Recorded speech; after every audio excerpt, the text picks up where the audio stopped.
welcome to the very first edition of The Run of the Race. I'm Brittany Taylor and I'm joined by Mark Warwood. Mark, welcome.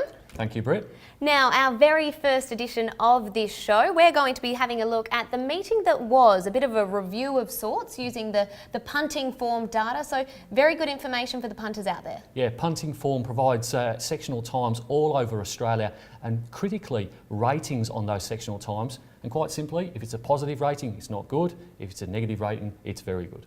Don't worry if you don't understand it, we'll explain it all as we go through. We'll also look at the tipping competition, of course. Perth Racing put out the Tip Star competition and huge prizes up for grabs, Mark. Yeah, certainly. There's a $1,000 prize every week. If you're a member of Perth Racing, there's a bonus of $200 as well. And the overarching competition that runs for 13 rounds, well, the winner of that gets $2,500 in cash and prizes. Well, we'll have a look at who exactly won that competition. Unfortunately, he, giving you a little bit of a clue, wasn't a member. So make sure that you do sign up for the membership because he could have had an extra $200 in his kitty. This weekend, Irish Day, another thing to look forward to. We'll preview all that is going to be later on in the show. But now, let's get stuck straight into the preview, or the review rather, and have a look at the first race, which was the 2-year-old, won by Prim and Proper. Who couldn't get anywhere near the pace by the 550 though, and the newcomer Noble Impact had them running. Led a length and a half, Prim and Proper. Over on the inside, travelling third, Pure Dynamite prior to the home corner. No Luck Kelvin ridden along by stake. 10 Snippers next, and well back is Problematic into the home straight though, and Noble Impact led the way from the filly Prim and Proper. She wants to lay in. Pure Dynamite got an inside run at the 200 metre mark. Noble Impact joined now by Prim and Proper. Down on the inside is Pure Dynamite, and 10 Snips running on. It reaches the lead, Prim and Proper. 10 Snip is driving hard. They went to the line, they split it, and I think she might have held on Prim and Proper.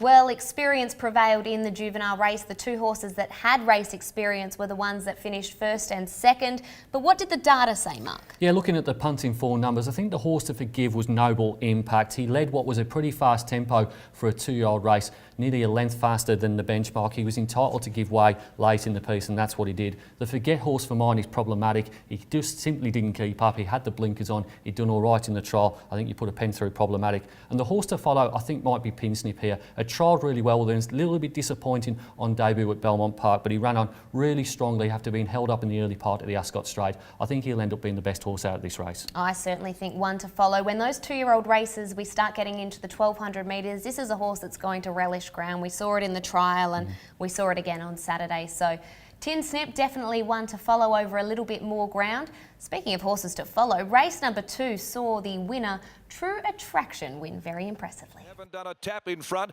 Pagan Image back there with Why Choose Her, and still last of all, True Attraction. Well, about 5 lengths off Blackwood River. 450 left to go. They're about to straighten Blackwood River, tackled by Jupiter Sun. Precious Cargo quickly off its back, goes up 3 deep but under pressure. And then came Sayetta, followed by Pagan Image, and True Attraction's going to have to pull out a big sprint from back there. Jupiter Sun at the 200 reached the lead from Blackwood River. A length and a half to Sayetta. Pagan Image is flat to the floorboards. Blackwood Flyer, he kicks back, regains the lead from Jupiter Sun. Sayetta, here comes True Attraction with a brilliant finishing run, diving late. True Attraction. True Attraction winning there. Now, to the naked eye, I think everyone saw this race looked as though it was going pretty slow. What do the numbers say? Slower than a week at work, I'm afraid. They went 16.5 lengths slower to the 600 metres. That was Blackwood River, the leader. Looking at the figures from punting form, I think the forgive run for the second time in a row was Pagan Image. It simply wasn't run to suit. That's 2 unlucky runs in a row for the green and yellow horse. The forget runner for mine was Blackwood River, had every possible on the speed, and I just don't think he'll beat this calibre of animal when they go a decent clip. The horse to follow, very obviously, the Cerise and White horse of True Attraction, back up in trip from the 1200 to the 1500. He had absolutely no right to win from where he did. His last 600 sectional was nearly 7 lengths faster than the benchmark. Quite extraordinary there, the performance of True Attraction, who of course now is Guineas bound, so very much looking forward to seeing that horse in that feature. The third race was won by Rock on Tommy, who led all of the way. Doro 4th, on the rails, Ravelli 5th, about to make its move, Dark Dark Prospect. They're going to quicken. And then Mississippi Delta back with Fathoms of Gold around the corner at the 400. He still hasn't made his move on Rock on Tommy. He's nursing into the home straight. Red Paddy goes up, tries to eyeball him. O'Donnell gives the leader a little more rain. Rock on Tommy kicked two in front very quickly. Capo Doro starts his move. Red Publisher further back. Ravelli Dark Prospect. Rock on Tommy at the hundreds, the leader. Big Capo Doro starts to gun him down. Ravelli is charging. Rock on Tommy, Capo Doro, Ravelli, Rock on Tommy. Rock on Tommy, a clever ride by... There we saw Rock on Tommy winning again over the mile. Mark, the data, what's it suggesting? Yeah, another slowly run race. It really did play into the hands of Rock on Tommy. I think the Forgive horse was Reveille on the rails, didn't get a great deal of daylight in the straight, was held up pretty early on. I thought that the rail was going to be a problem for Reveille and Chris Parnham, and so it proved. I think the Forget horse is probably Red Paddy, was on speed in what was a slowly run race. It was 10 lengths slower than the benchmark to the 600, and he really didn't find too much when it was asked for it. I think the follow horse is probably Mississippi Delta. The race really wasn't run to suit. It was held up early in the straight. It was also too short a race as well, over the 1600 metres. Look for her over around 2000, I would think. All right, another one of the Cerise and White we're adding to our follow file. I have a feeling that over the carnival, the Cerise and White may be quite popular in our follow file. Let's have a look at race number 4. It was won by 5 Degrees, and what an outstanding performance this was. Assistance time over on the inside, Star of Vegas, and then Gold Artisan. 5 Degrees is going to have to pull out a really big finishing run here to win after being deep all the way from Burgio ridden along. McCavity's on the rails, the last couple. Freedom by Choice, Ultimate. They come around the bend, straightening up. Persistence time, headed top of Awaza. Gold Artisan a length away. 5 Degrees keeps coming though. Now a run for McCavity down on the inside at the 200. 5 Degrees reach the lead. On the fence, McCavity. McCavity coming through from 5 Degrees. Top of it was a Gold Artisan. Burgio late, 5 Degrees in front. Boy, oh boy, there's a mighty win. 5 Degrees deep. Wow, what a win. 3 deep the entire and was still tough enough to win. She had no right to win that. Certainly a sign of a very tough animal. Yeah, certainly is. I think the Forgive horse in the race was probably Burgio. Was a little bit disappointing last start. Did over race on Saturday, but came out with the fastest last 200 according to Punting Form. So I think last time out was a little bit of an aberration. I think Burgio, after a break, will come back and win more races. The Forget horse for mine was top of the Wazza, led what was a pretty moderate tempo and had the slow sectionals all the way home. And the follow horse, well, it has to be the winner. 5 Degrees was wide all the way, as you mentioned. I think the fact that they didn't go particularly hard enabled Taylor Stone to win the race. But off a 5-week break, I think 5 Degrees looks like a stay with a little bit of potential. I think a lot of potential. I was actually next to the horse when it came back to the stalls, and often a sign of a good stayer is a very good heart rate, and this horse's heart rate after running that tough race was outstanding. So 5 Degrees definitely gets a big highlight in my follow file. That's a look at the first half of the meeting. We'll take a quick break and be back with the second half. At Tab Touch, our bettering department comes up with new ways to better your betting experience, like putting better features at your fingertips, such as Sky Racing and Super Pick. But if you think we're just doing what every other betting company does, think again. Because we're also giving a portion of every bet to fund a better racing industry. And betting your local. So better your bet with Tab Touch. Don't let the game play you. Stay in control. Gamble responsibly. Welcome back. It's time to look at the quaddie legs of Saturday's meeting, which saw that the opening leg won by Agent Pippa. She seems to have a shining for opening day on the big stage. She won this time last year and was able to salute again on Saturday. Outside of it is Get the Vibe, Imperial Venus hugging the rail, and 3 lengths on the Terps. It's the flying 3-year-old filly who leads them past the 450. Agent Pippa comes around the home corner, about a length in front of the Naconian. Night Voyage has been parked deep all the way. Slick Sam searching for an inside run behind them. Santiago Gallon, Imperial Venus. Pike's hard at work on Masquerade back in the field. It's the baby who leads them at the 150. Agent Pippa. She'd snuck away. Agent Pippa led to the Naconian. Slick Sam, Night Voyage, no run. Imperial Venus, Masquerade late, but she's too good. Agent Pippa, what a ripper. Too good for them here. Agent Pippa, what a ripper. I'm so glad that Darren McCauley managed to get that into his call, and a very well-deserved win by Agent Pippa. Certainly was. I thought the Forgive horse in the race was Night Voyage. Really good performance at Belmont 2 starts ago. Huge PB spike. Couldn't quite replicate it on Saturday, but I think with a little bit of a break and a bit of a softer run as well, he was wide in transit. I think Night Voyage will win another race. The Forget horse for mine, Thunderstruck, finished last, was well beaten in this grade.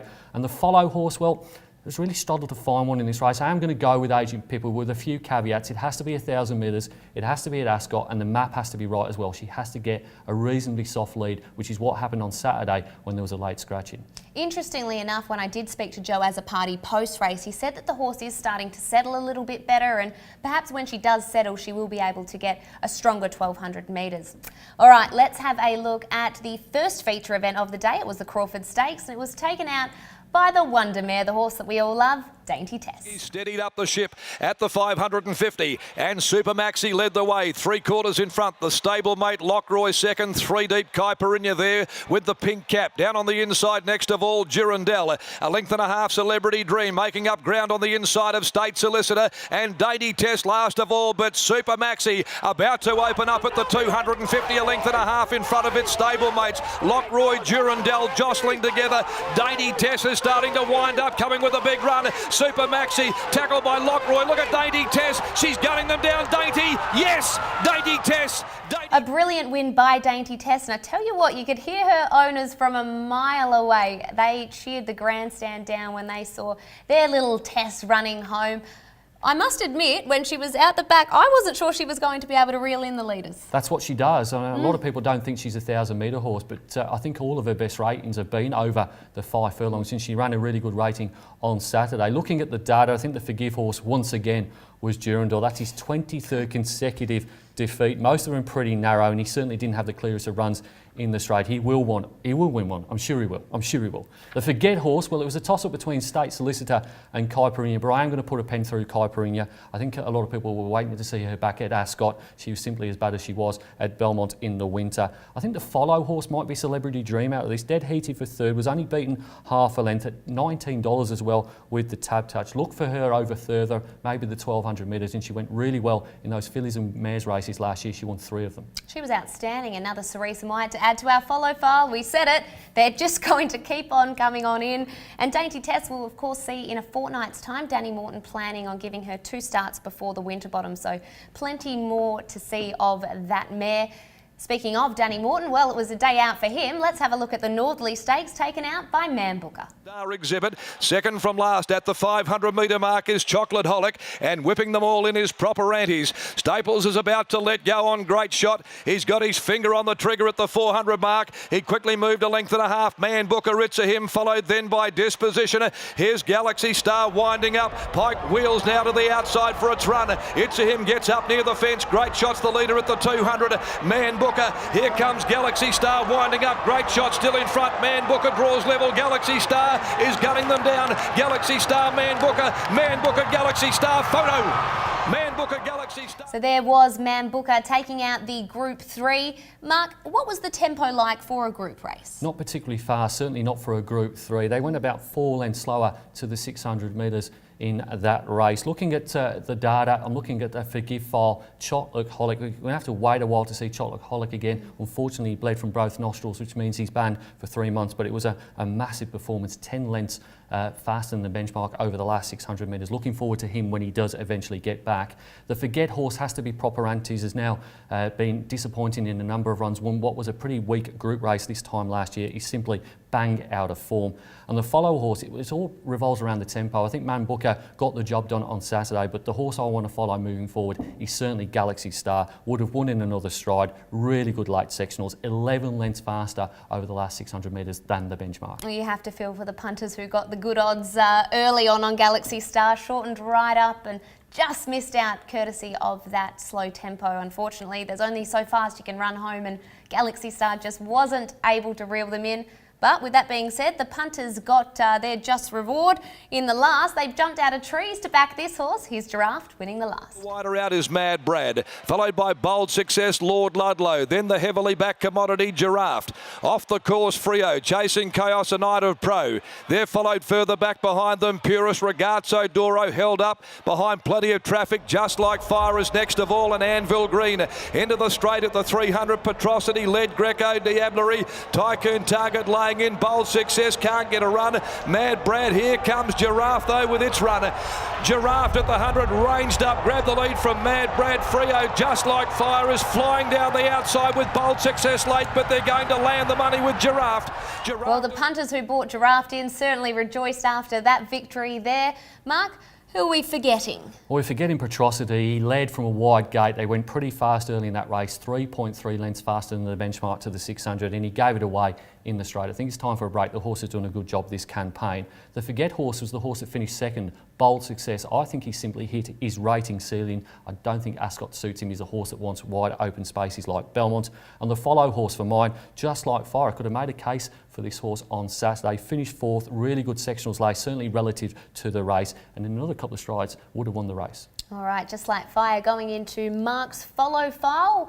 8 races field now. Lots of good performances overall on Saturday. Who makes the top of the list in terms of performances? Well, according to Punting Form, the best performance on the day was Dainty Test. She ran 6.5 lengths faster than benchmark in winning the Crawford Stakes. But when you take class into factor and you look at a horse that exceeded expectations, well, the clear winner that day was Agent Pippa winning the 66 plus, minus 6.2 overall benchmark, but to the class benchmark was minus 6.3. I think she'll go back up in grade to 72 plus and be really hard to beat, certainly over 1,000 metres at Ascot. And what about all the fastest last 600, 400 and 200? Who took those out? Well, it was a Cerise and White juggernaut. Surprise, surprise. True Attraction had the fastest last 200 metres at 10.8 seconds. The fastest last 400 was Galaxy Star at 21.74, and the fastest last 600 was Celebrity Dream, 33.36. Really quick times run home there. Of course, you can find all of this information at puntingform.com. So make sure you visit there, and of course always in the race book here at Perth Racing as well. All right, that is a look at the review. We'll take a quick break and be back on the other side of this.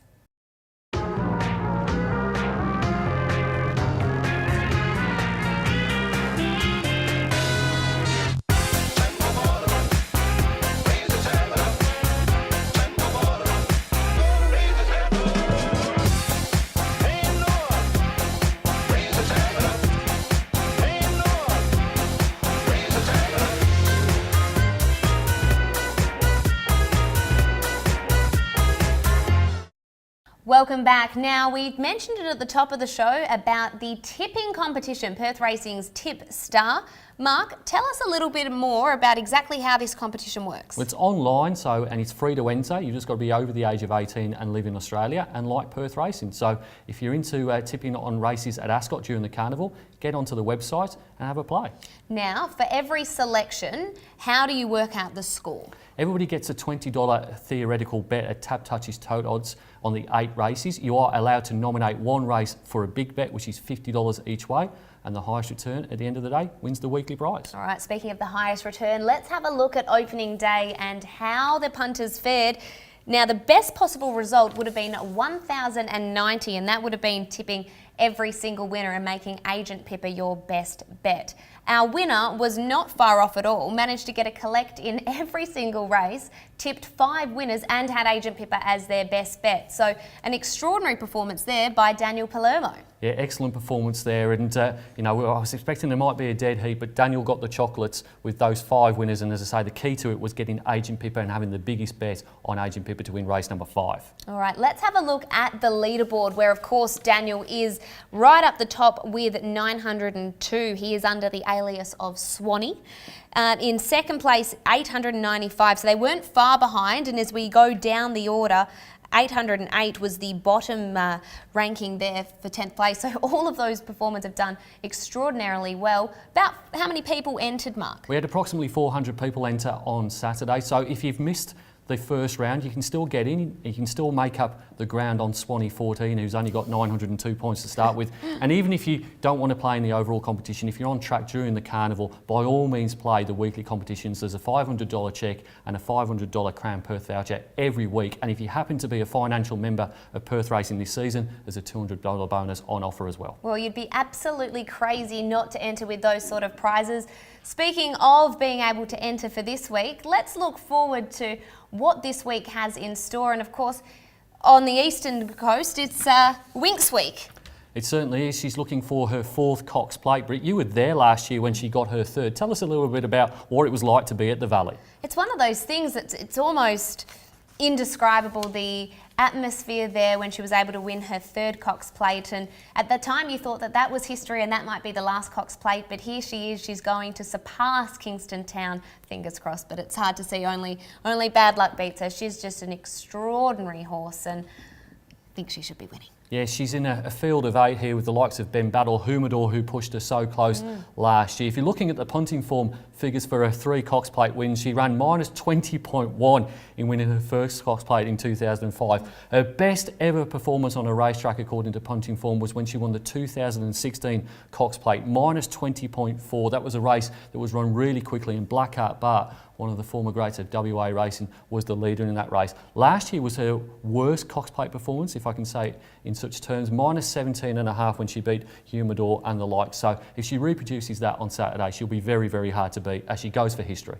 As it is with most back markers, I guess it's the faster they go in front, the better they're able to perform, and that is what the numbers suggest with Wink. So hopefully they're putting a bit of tempo on up front and we can see her sailing home. On a local front, it's a pretty good day of racing. The Belgravia looks like it will be an absolute cracker this year, not too different from previous years. Let's have a look at the last few winners of the Belgravia Stakes.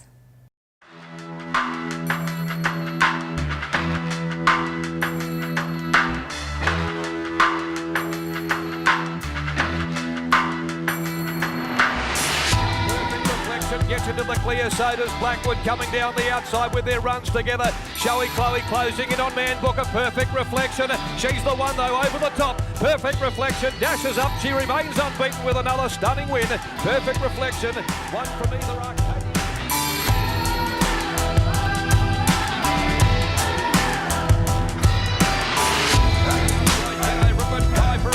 Down brilliantly. She led more than a length to get over it. They're being followed by Show Honey back behind them, and down the outside Saul Special, but Kai Perinya is going to prevail. Kai Perinya won the Belgravia from Saul Special. Get over it, ran 3rd, and they were followed by Show Honey.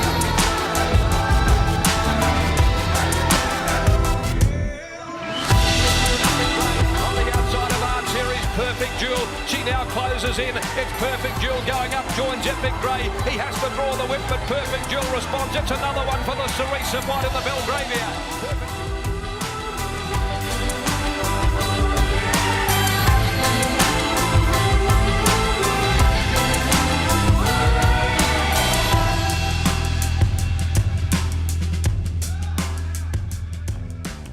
Perfect Jewel taking out last year's Belgravia, and it's been a bit of a race for Grant Williams, winning 4 of the last 5 Belgravia Stakes. Simon Miller won one in there 2 years ago with Kai Perinya, and gee, he looks to have a strong hand going into this weekend. Yeah, it looks like he might have 6 runners in the Belgravia Stakes. He's the king of the kids, is Simon Miller, the 2-year-olds, but these are the early 3-year-olds. And Perfect Jewel, who won the race last year, went on to win the WA Guineas and also run really well in the Kingston Town Classic over the 1800 metres as well. I can't wait for this Belgravia. I think it is going to be a race for the ages. Now, Belgravia Stakes Day also is Irish Day on course, and this is one of my favourite days because there are some lovable larrikins, if I can call them that, out on course on Irish Day. There certainly is. Lots of characters, people dressed up in green, lots of Guinness, a lot of Kilkenny, a lot of Irish food. My personal favourite is the chips with curry sauce. It's banned from my house. I'm not allowed to put it in the microwave, but on Saturday I will be devouring that. We've got some live music as well from the Jarrah Celt, so it's a really good day. We get a good crowd here. It's our annual Irish Day. We do have sometimes race meetings on St Patrick's Day, but Irish Day at Ascot has become Cox Plate Day. It certainly is, and it all kicks off at 12:58, the first race set down for Saturday afternoon, so make sure you get out here. I hope you've enjoyed the very first edition of the Run of the Race, and hopefully you've learnt a thing or two about the runners that we saw on Saturday. Until next time, see you later. She makes her bid for a little piece of history.